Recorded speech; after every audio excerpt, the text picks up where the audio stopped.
So if we've seen the last of Georgia playing these big out of conference games like they played against Oregon, North Carolina, played Clemson a couple of times at the start of the season. They played Notre Dame in Kirby Smart's time. I'm old enough to remember Georgia playing Boise State in 2005, Colorado in 2006, Arizona State. That's a question. I don't think they're going to be playing Boise or Arizona State anytime soon, but they could be playing Clemson as time goes on. They're scheduled to play Clemson. They're scheduled to play Florida State. Scheduled to play Ohio State. And the question becomes, are there going to be more SEC games? So 9 SEC game is being scheduled, being floated out there, and has been for some time now. Or are there going to be more of these sort of kickoff games Georgia had with where they were going to play Virginia in 2020 before COVID struck, and then you had Clemson in 21 and 24, and Oregon in 23. So it's been quite a few non-conferences to start the season. Of course, they played Notre Dame in 19 and 17. In 16, they played North Carolina. So we're going to see more of those. Here's what Kirby had to say. I said, you're going to see, Kirby had to say about this. He said, you're going to see more and more of those games, regardless of what the SEC does, because that's what the fan base wants, what TV wants, and that drives revenue. And you're going to see a lot of those opportunities out there. I think so. In talking with people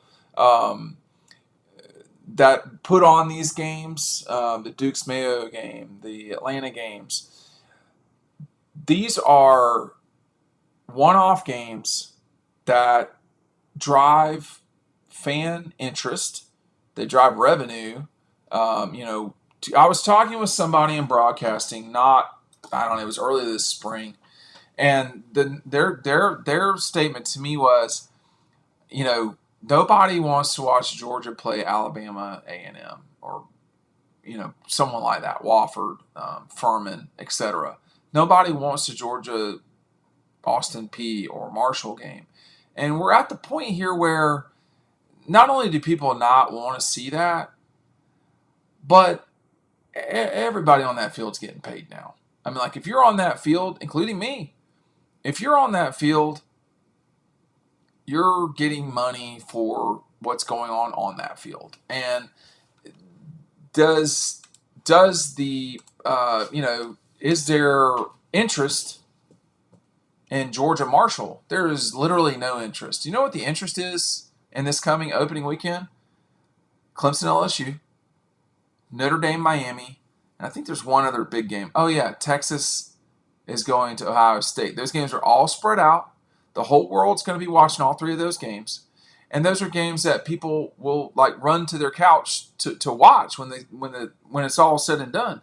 And I think that's the important part is, what do the masses want? I've got something you're going to want. Make sure that you're getting our 2025 preview. Got a great deal for you. Stick with me. This is only going to take a second.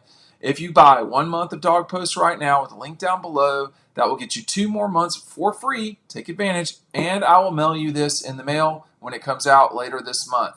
Again, buy 1 month of Dawg Post right now. Link down below. You're going to get 2 months after that for free and the magazine. Make sure you're taking advantage of this. The link to that and the answer to your happiness is right down below. Make sure you're doing that right now. We are nearly done with it. It's got to get printed. So, the Clemson Georgia, that's a kind of easy one in a way because they've always played. But really, what could in a way wrangle this a little bit is if you start, if there will probably be an agreement between the SEC and the Big Ten for scheduling at the beginning of the season.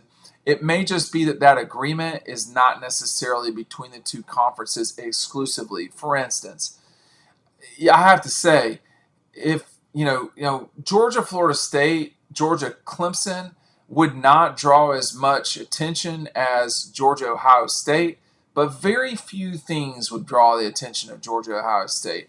Georgia, Clemson, Georgia, Florida State, Georgia to some degree, not as much, Miami. Those games would draw a lot of interest. Georgia, Michigan, Georgia, Penn State, Georgia, Oregon didn't draw tons, but Georgia, Florida State would be the equivalent in Southwest Georgia of Georgia, Clemson, and Northeast Georgia. I mean, it's right there on the border. Both schools with long histories, And, both schools just don't. Well, Georgia Clemson played a lot. Georgia Florida State's not played each other since, well, with the exception of that complete obliteration in the Orange Bowl and a relative obliteration in the Sugar Bowl in 2002.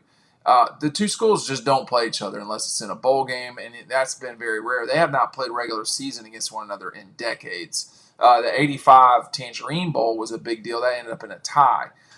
Florida State, Georgia, for there to be such crossover in that Thomasville area, Bainbridge, Thomasville, Cairo, Seminole County area of the state, Donaldsonville, that's a huge draw in Albany and so forth. There's a lot of Georgia fans in the Panhandle too.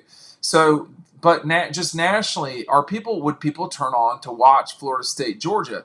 Yeah, I think so. They turn on to watch Georgia Clemson. I mean, I don't see what the difference is. Well, besides Florida State essentially being trash compared to Clemson the last 10 years. So those two things, I mean, like, people want brands. They want, that's what they want to see. Losses don't mean what they used to. I mean, when you think about Florida State, I think they've had one undefeated national championship in their time. So it doesn't really matter. Well, no, I think they have two actually. But that's just not a huge deal. I mean, Georgia's national championships, two of them lately, if you want to call it 1980 lately, they were undefeated, and there were all of these, there's all sorts of tales from those times. A lot of the glory of those years was that they were an undefeated team. That's not going to matter after a while. I mean, no one really is going to remember that Michigan beat Ohio State's brains in. Very few people on top of that will remember Oregon beating them narrowly up in Oregon. So what they'll remember is, Ohio State won the national championship, just like they won the national championship in 2014, taking a complete thumping from Virginia Tech in the horseshoe, by the way. So it comes down to, do you want to win the national championship, or, I mean, did you win the national championship or not? Not did you lose to Ole Miss at home like the Gators did in 2008, or enter the name of any SEC team that lost on the road or whatever. I mean, like, these things happen. So I would be very curious to see at the beginning of these seasons. I mean, Clemson, LSU, that was scheduled years ago. Texas, Ohio State, the same way. This was supposed to be the season Georgia played UCLA.